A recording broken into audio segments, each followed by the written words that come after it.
OpenAI shipped ChatGPT Work about 10 days ago, and every AI letter in your inbox spent that weekend telling you it changes everything. Have you actually opened it?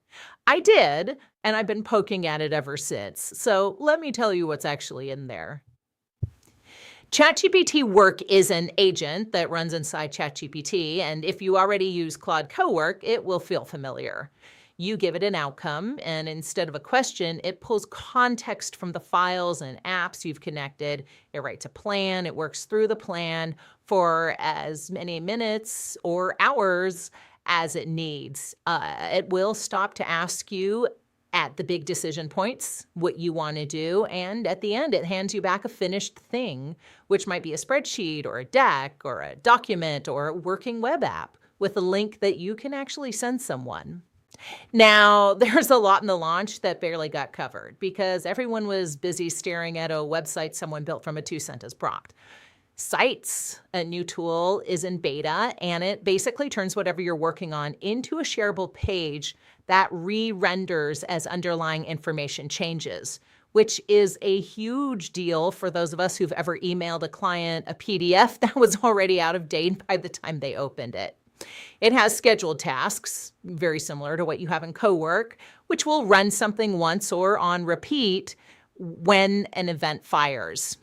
A big one for those of us using Atlas, they are killing the browser. They're actually bringing it inside ChatGPT itself. So support for Atlas ends August 9th.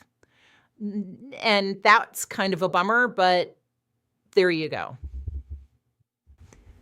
So some more important things to know is that ChatGPT now has 3 modes, which is work, chat, and Codex. Claude also has 3 modes, which is chat, cowork, and code. And most people just use chat, but that is such a limitation. There's so much more that you can do. The fact that you can actually build with Cowork, with work, with code, and with Codex is absolutely huge. Another way to think of it is chat, whether it's Claude or ChatGPT, is for, thinking out loud, noodling on things. It's your questions that get answered. And it's, taking 20 minutes to turn the mess of your head into an actual plan. But work and co-work are where you actually hand that plan over and it does the job for you while you walk away. So like maybe there's a folder of client notes that need to become one report, or the deck you've been avoiding for a month. The mode you pick changes what you get back more than the prompt that you write actually does. So do this week. Take one job you've been putting off and give it to work or co-work instead of just asking chat questions about it.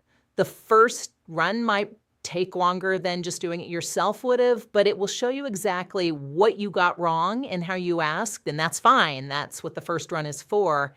It gets more accurate and faster after that, and then it starts giving you time back. As a fun example, I just got the new Shox Swim headset, and I had to load music on it, so I had Cowork look at all of my music, find the music that was actually downloadable, and then choose the bands I like, and then put it into a folder, which it then uploaded into my new headset.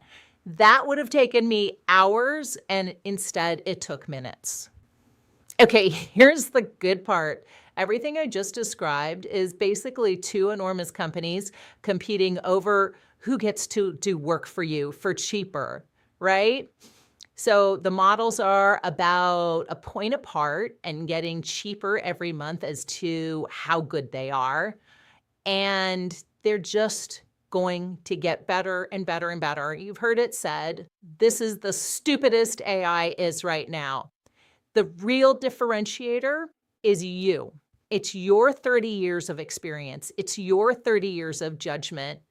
And that experience and that judgment, that is what's going to differentiate you from everybody else out there. So use the agent, that's awesome, and then go put your name on the part that only you can do.